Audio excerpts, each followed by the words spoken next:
We have the right to self-government, to self-determination of land. And the people that are here are going to go back and continue the struggle. This is not an end, it's only a beginning.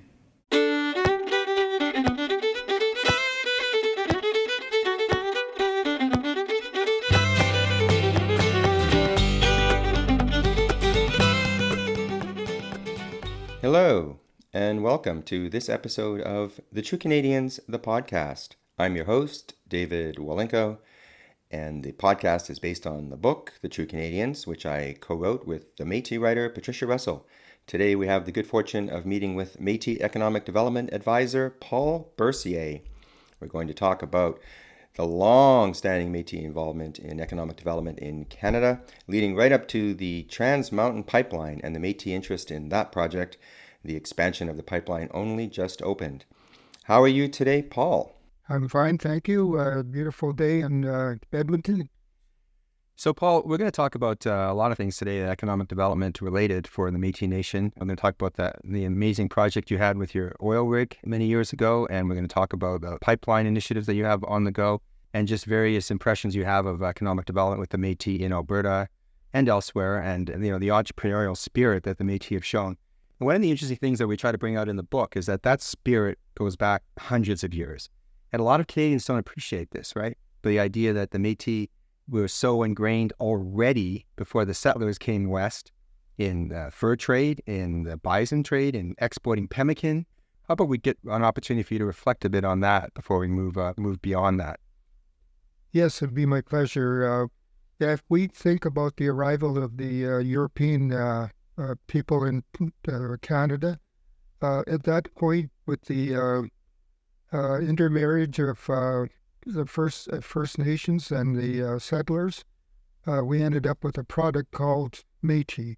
And the Métis had the benefit of having a mother that was totally familiar with the First Nation way of life, the hunting, trapping, home culture, processing the foods and that sort of thing. And then they also had the benefit of the settler exploration ways and desire to get into more of Canada. That made them multicultural, multilingual. That allowed them to lead the movement westward in the development of the fur trade. And in the process of that, they developed the York boat, which allowed good access in the river lake systems to transport people and merchandise. This allowed the connection with the Hudson's Bay Company, which was a company that originated from England, and with the French company, the Northwest Company, that originated from France. They then became the premier entrepreneurs that would move the product, the merchandise, and the people westward and back to the trading establishments such as the Hudson's Bay. And the unique thing that happened here is that the Hudson's Bay had a fixed location in the Hudson's Bay area. However, the Northwest Company would go to the source of the furs for their business, so they had a lot of outlets established, and many of these trading posts were manned by Métis people, so they became totally involved in the full process of the economic development scenario in the trade. Then as the fur trade demised, as the Europeans developed textiles to replace the furs, the buffalo hunt then became the second major economic development initiative that the Métis took a lead role. In that process, they developed the Red River cart, which is the second thing that they invented, and that allowed for the movement of, again, produce and people in the trade, where they could do it for their own people plus provide for the settlers. The Red River cart enabled them to bring settlers via the Carleton Trail from Fort Garry, now Winnipeg, to Batoche, to Western Canada, Victoria Settlement. From there, people would go north, west, south, way down to Montana southward, and it allowed them to establish a full range of economic development opportunities. Again, they became the entrepreneurs in the buffalo trade. So they've established themselves as venture people, entrepreneurs, and basically they led the way for the movement of settlement in Western Canada.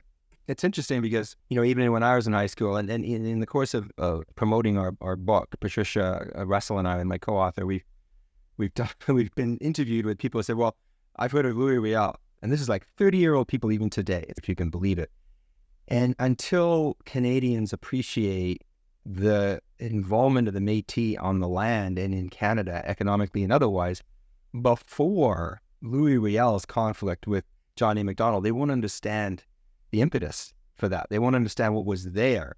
It's almost like we can't just think of the Métis as beginning and ending with Louis Riel in Fort Garry or in Batoche. You make me think about something we mentioned in the book. Harold Innis wrote this book, The Fur Trade in Canada, in 1930. There's all this excitement then about how important that was to the economic development and the export economy that Canada is so well known for now and has been for many, many years.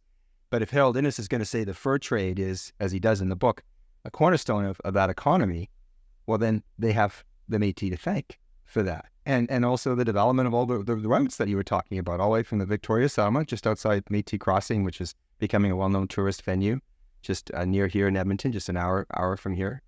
I'm just curious, you worked a lot away from the Métis out in the rest of the world. You've traveled globally. What's your impression of what people think and feel about the Métis contribution or their lack of knowledge of it? Is there still a lot that needs to be done to get that message across? Yes, I just want to say one quick word about Louis Riel. And he actually, in the process of the fur trade in the buffalo days, and initiated the creation of the province of Manitoba. It was all done in a proper legal process and negotiations with the federal government. When the federal government decided that they were going to bring settlers west, they encroached on what the Métis people were doing at that point, and they were forcing them off the land, and that resulted in the Red River Resistance, and I think that that's important. I just want to bring that to the table.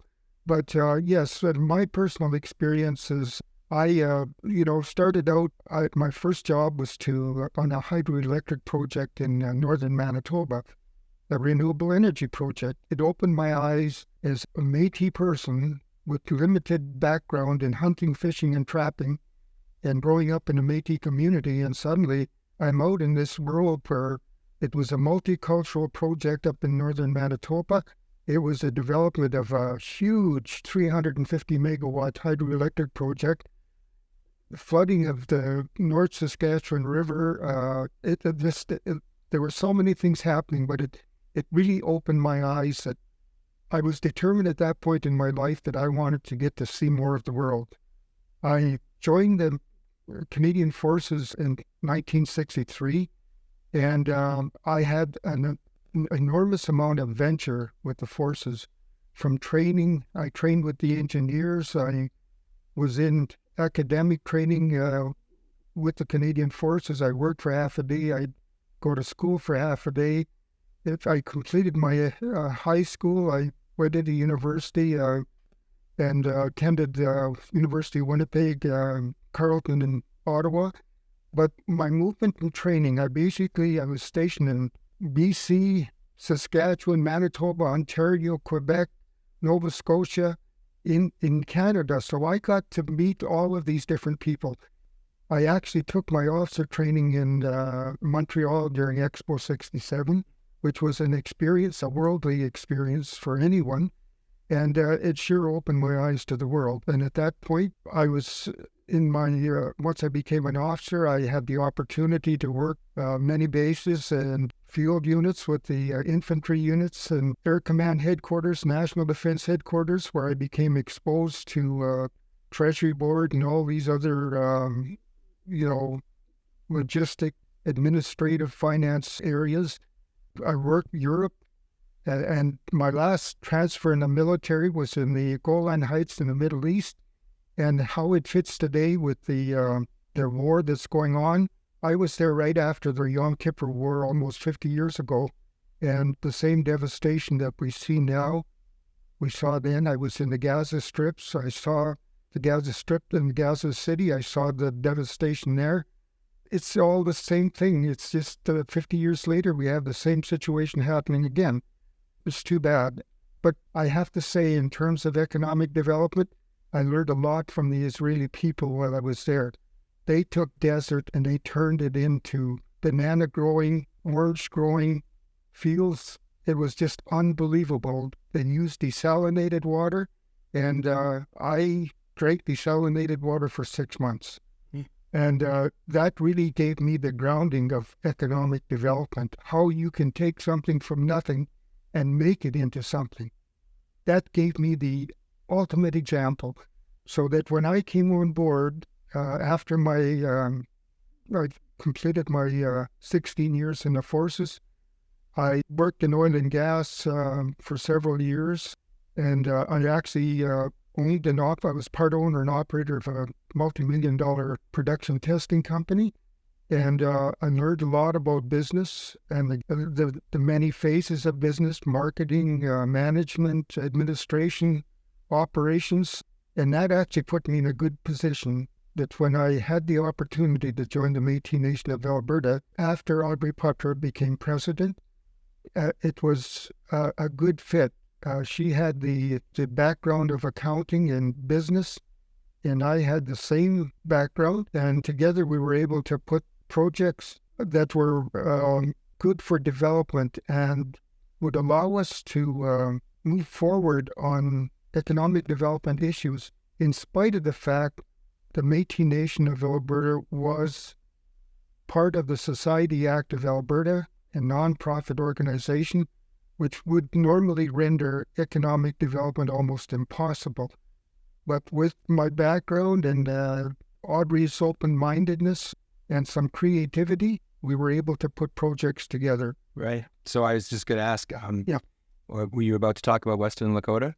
Yep. I was just going to say, it seemed like, I mean, I don't have nearly your understanding of the history of the Métis Nation of Alberta or its predecessor, but it did seem like in that late 1990s, coinciding with the tenure of President Patra, there was a transition, it seemed, to it seemed like a more stronger, more structured organization that was able to put in place the infrastructure with your help that could create what we're about to talk about, an environment that would allow you to undertake this oil rig initiative. Yes, I must say, my friend Ephraim Bouvier, and I would have mentioned his name, he had a real mark on the Métis Nation. He was an open-minded, creative person, and he asked me to meet with the Métis Nation 2 years prior to me joining the Métis Nation. And when I went up there, the previous leadership to Audrey, it was chaotic, actually, and I didn't want to be part of it. So 2 years passed, and then Audrey became president, and he asked me to come back and meet with Audrey this time. And I was really impressed, and I realized that, this is someone that we can make things happen with. The first thing we did is we did a plan, an economic development plan that would set out some of our objectives. And our two main areas were in oil and gas and tourism. And so then we set out, and with my contacts in the oil and gas industry, we had an opportunity to purchase an oil and gas rig with a company called Western Lakota Energy Services that I was familiar with. And we were able to go through the challenge of putting together this purchase. As a nonprofit organization, you can imagine our reference with the banks weren't as strong as they would normally be, but we were able to arrange for contracts, commitments with Western Lakota, which allowed us to leverage it into bank financing. And we were able to purchase a double rig valued at $4.5 million. And we were then able to put that rig together And I moved to Western Lakota at one point, and I made sure that that rig got full opportunity, and we were able to report an 85% operational success with that rig. And in the end, that rig proved to be a profit-making venture for the Métis Nation of Alberta. It was the first profitable arrangement that the Métis had made in its history. I can just be so proud of the organization for taking that leap forward, and for the management of the Métis Nation, and especially Audrey Putra at that point. It made it happen, and it made me feel good. And it actually, Western Dakota, because of their interest in working with the Indigenous communities, I saw the shares of that company go from $2.50 to over $24 within a period of 4 years. We also won the award for Ernst & Young for the province for the SME Company of the Year. I think it was 2002. And it was an amazing achievement. The company became the focal point of many articles and many magazines at that time. And it was, I think, one of the first clear efforts where it proved that First Nations and Métis could work in partnership with a good organization. That left me with a very proud moment. I think that showed the Métis people that we were capable of really moving forward and getting into the mainstream society, because it was a multi-million-dollar piece of equipment, and we were able to hire over 40 Métis people in the organization. And some of the people that we had in the Métis people moved on to become rig managers and part of senior management executives. And it was truly an amazing accomplishment, and it proved that we were ready and we were there. Well, we've been talking with Paul Bercier. We're going to take a brief break and come back. We'll talk about what happened with the oil rig. We're going to talk a little bit about other things to do with oil and gas, tourism, and pipelines.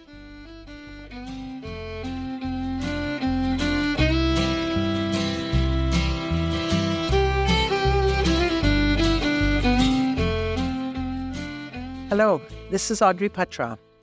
Whenever we talk about history, we need to remember the buffalo hunt, the fur trade. Métis have been entrepreneurs all their life. That's what they've always believed in.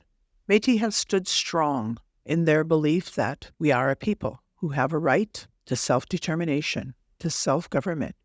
We also have a right and a responsibility to look after ourselves. And that's been the entrepreneurial spirit that has carried forward generation after generation. And I think about us now. Back in 1983, Apitagosan Métis Development was created to support those small business people, to support our ranchers, to be able to keep moving forward, to keep their businesses going forward. From there, we've looked at other opportunities. How do we support our entrepreneurs in being and developing what is their belief of looking after their families? And for the Métis Nation itself, we've extended out to look at ways of making sure that we could create some resources, some opportunities for the Métis Nation itself. And whether that was back 10, 15 years ago, 20 years ago, with becoming partners with a drilling rig, training our people, generating some income in order to keep moving forward. Or today, as we are in the midst of working on ways to become part of that bigger adventure, the Trans Mountain Pipeline. And we have Métis people who are amazing business people who have worked hard to establish their well-run businesses today that get passed down from generation to generation. And that was what it was all about. The future of Métis and the Métis Nation would be through economic development through businesses and being independent business owners, if that was the choice.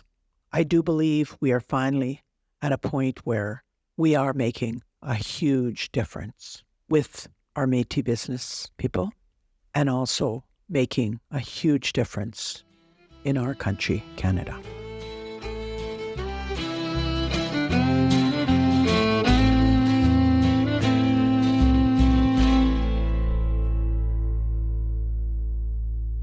So we're back with Paul Bercier, Economic Development Advisor for the Métis Nation of Alberta.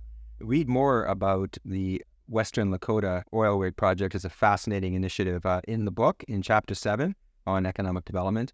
And Paul, off the top of our podcast episode, you mentioned that you also did some work looking at the tourism opportunities. And this is very interesting because I find that when it comes to our theme of educating Canadians about the Métis, tourism is one of the amazing ways that you can do that, because people like to go and partake of different experiences, new experiences, different places they haven't been before. You mentioned Victoria Settlement, and just down the river from there is Métis Crossing. How did that come about? What is it that you did, and how do you feel about how things have progressed since you did a study in this area?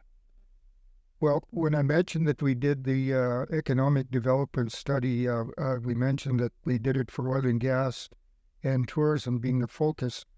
On the tourism side, what we did is we developed a study called Métis Millennium Voyage. And that was a study that originally was designed to look at the cultural sites of the Métis throughout the province. Then we thought, okay, let's do it on a tourism basis, because that would allow us to perhaps access some funding from the provincial government to develop economic development activity. So in this study, we contracted a company and I oversaw the study. We identified 62 sites throughout the province, and these sites rotated right around the province. At the same time, the concept of coming up with a Métis Cultural Centre within the Métis Nation of Alberta was a topic. And so this study allowed us to look at the different sites. And we came up with this concept called this hub and spoke, and it from the Red River cart. And so the idea would be we'd find an area that would be suitable for the hub, and that would be our cultural center. And then we'd identify the different sites throughout the provinces as spokes for the concept. And we looked at these sites, and we thought the ideal one would be the site just west of St. Albert. That was really a core of Métis ownership and participation of lands. However, the cost would be prohibitive to get lands. And concurrent with that time, the people from near Smoky Lake, Victoria Settlement, the Schaefer family, had approached the Métis Nation about selling their land to the Métis Nation, because the land had previously been owned by Métis people in the early 1800s. They were Red River lot lands, the seigneurial system lands that came from France and adopted in Quebec, then Red River, Batoche, and again in this area. So they had made an effort to purchase the lands prior to this study, and they were not successful. And the lady that owned the land, Mrs. Schaefer, had lost her husband to sickness, and she wanted to put the lands up for sale.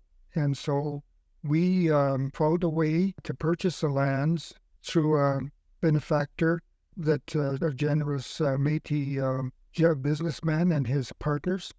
And he acquired the land for us, 512 acres, for the Cromartys were one of the famous families that lived there prior to. And some of the buildings were still there.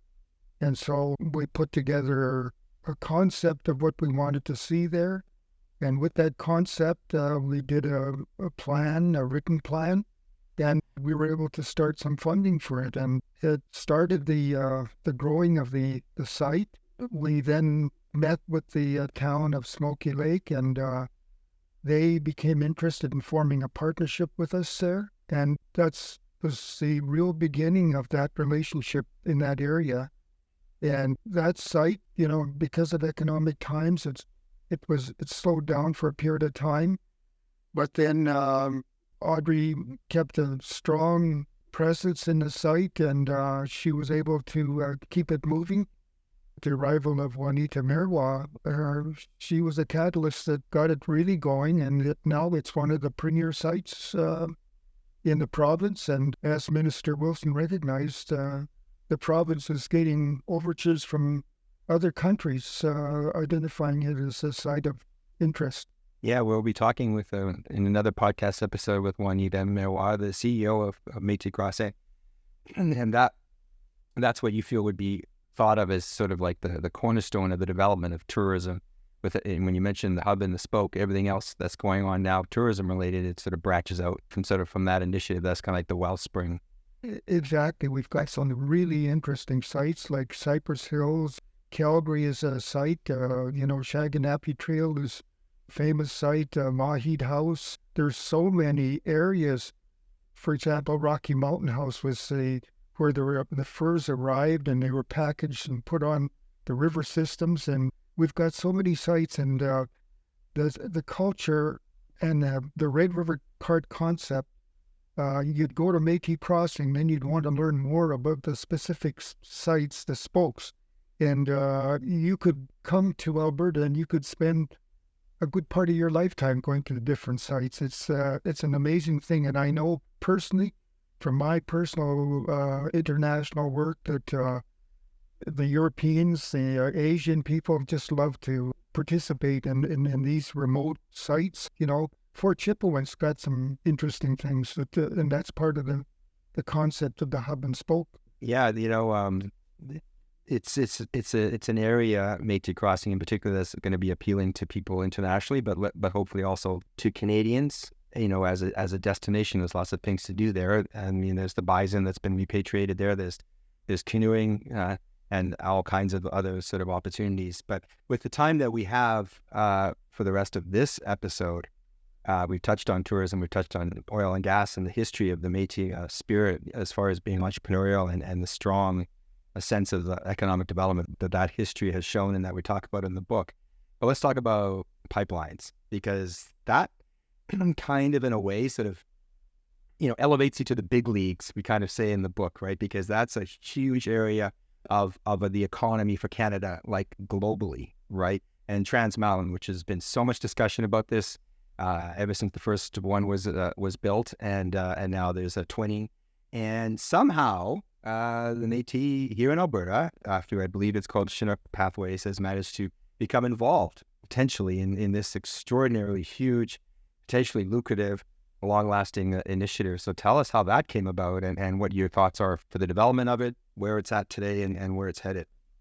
Well, there's a real history to that pipeline. It was built in 1953, and they operated it, they built it without any consultation or any discussion with the Indigenous communities. They just dropped the line there and operated.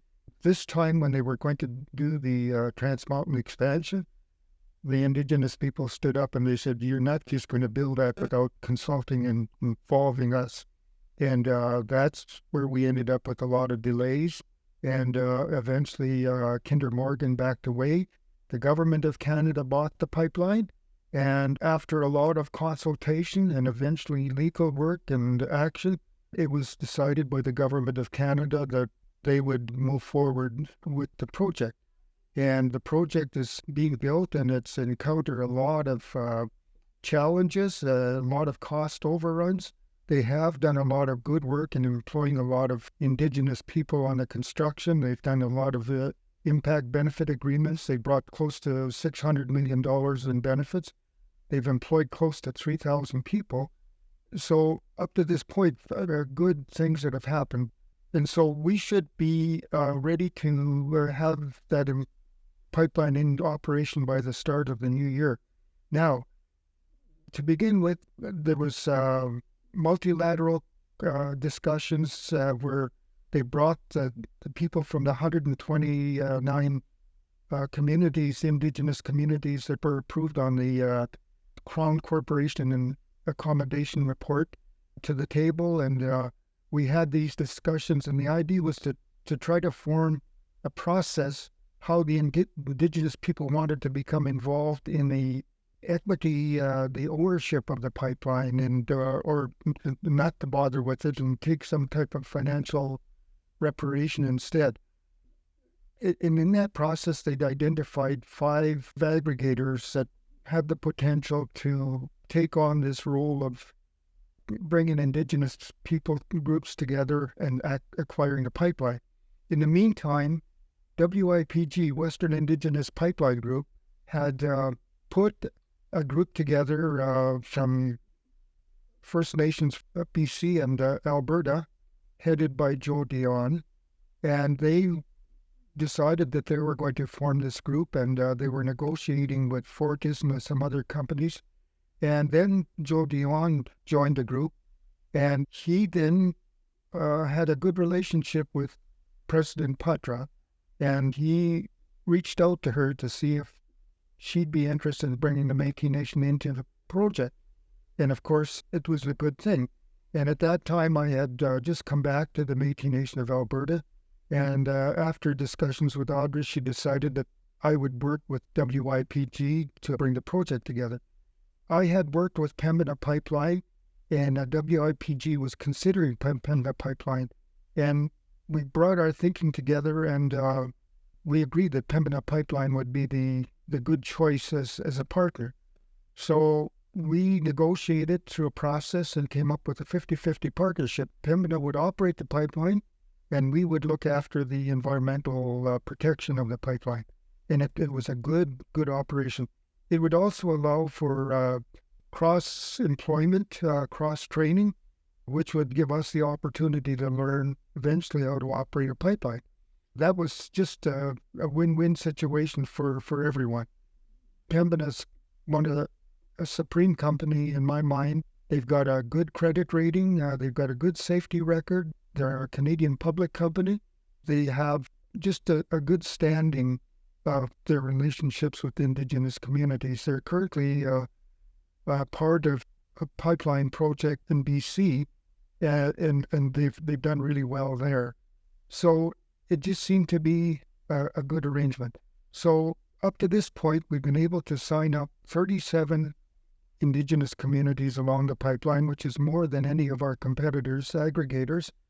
And we have been negotiating and discussing with Ottawa on this process, and we've been attempting to engage the provinces to be part of it. What has happened lately is Ottawa has decided that they were going to move with the divestiture of the pipeline, and they wanted to do it starting right away. So they called a meeting for Vancouver on the 26th, 27th of September. So I went out there. Seal Peters also came out, and we sat in on the meeting. And Joe Wild, the senior deputy minister that was overseeing the project on behalf of Department of Finance, turned out to be sick with COVID, and he wasn't able to participate in the meeting. And his associate, the meeting was left to her. And because they were going to discuss the first phase being the opportunity for the Indigenous people to get an equity opportunity in the pipeline, an equity ownership in the pipeline, and some role in governance. And then the group from WIPG came forward, and they said, okay, let's look at this and see if we can. WIPG has come up with a plan where we're ready to buy the pipeline. Let's follow that plan as part of this group, and then we can come up with, okay, if we're going to be in a governance situation, then we have to own at least 50% of that pipeline. So let's sit down and negotiate the best deal that we can to get to that 50%, whether it be 20 or 30%. And then once we have that, then we can look at, we've got that first phase done, and then whatever the amount is that you say you're going to sell the pipeline for, that amount would go into that pot pie. And then we would be able to move on to the divestiture. And if we had more people come on board with WIPG at that point, then we would be able to successfully just move to the arrangement with Chinook Pathway, and Chinook Pathway would then tender for the pipeline. It would be Chinook Pathway would be the name of the consortium, that they'd be the front, the face of the decision, yes. Yeah, so interesting. Well, you know what? That's not uncommon with government, that it's kind of always a hurry up and wait scenario. Meetings don't always come through with the deal that everybody wanted. We certainly know that from watching what's gone on for decades and decades in constitutional negotiations in Canada, the federal governments, the provincial governments, and you bring other players into it, and private sector and consortiums and whatnot, and these kind of things always happening. And then eventually, ideally, you get to a deal. So what does it look like for going forward, and what do you envision, if you had your crystal ball and your ideal scenario? Maybe let's touch on that. What would, in your world of worlds, in your dream of what you see for the Métis in the future, and as far as this project goes, how does this materialize into something that you feel you can be really proud of and that can really take the Métis in Alberta another step forward? What I'd like to do before we touch on that particular spot, I would tell you the Trans Mountain Pipeline would be the project of all projects. The pipeline is important, and what I see happening with the pipeline at some point is that after the period of time where oil and gas is still in play, you would be putting the bitumen through that pipeline, which I say would be 30 years at the most. And then you would convert that pipeline to, say, a hydrogen pipeline, and that a blue hydrogen pipeline possibly, then a green hydrogen pipeline.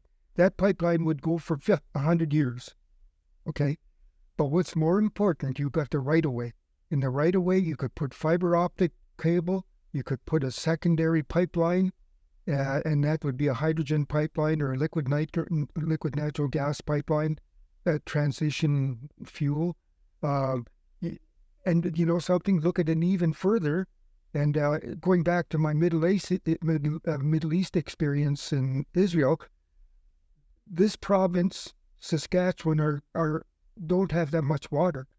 At some point, you're going to be bringing in desalinated water from the West Coast. Now, that's going to be 100 years from now, but we always have to look way ahead. We've got to be visionaries if we're going to be successful.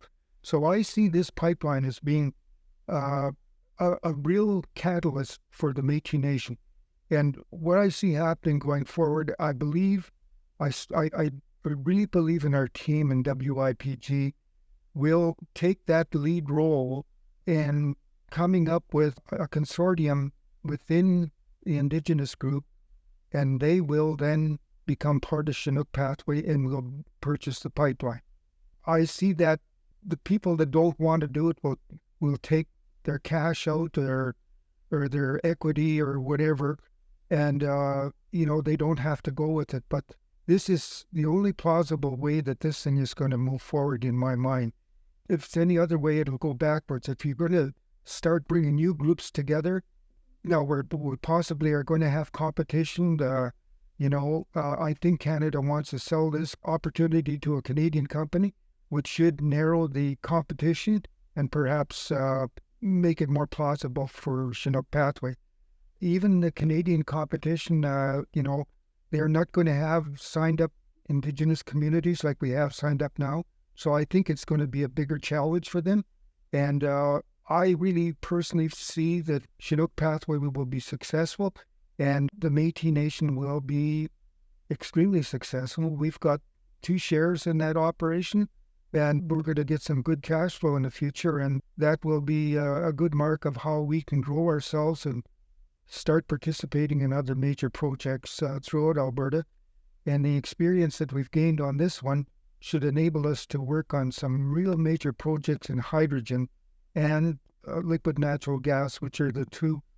Liquid natural gas is a transition fuel, but hydrogen and the carbon capture and utilization system combined to make blue hydrogen is good for Edmonton and North.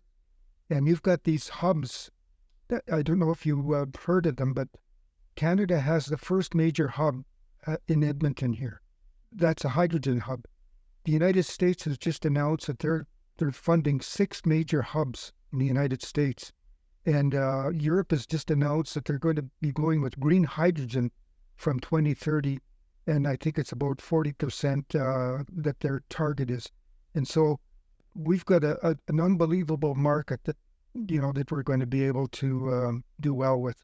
I have absolute confidence that we're going to be successful in some way or another. We're going to get, number one, we are going to get benefit from that first phase, the opportunity phase, where they're phase one, they call it, and then a divestiture. It's not as certain, but it's still possible.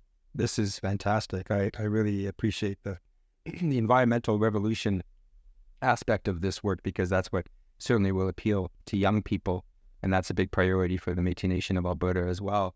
We've been talking with Paul Bercier about the economic development of the Métis and Canada by association, from the fur trade, the bison, all the way through to oil and gas, tourism, and the pipeline and the future. Paul, thank you so much for your time. It's greatly appreciated. My pleasure indeed.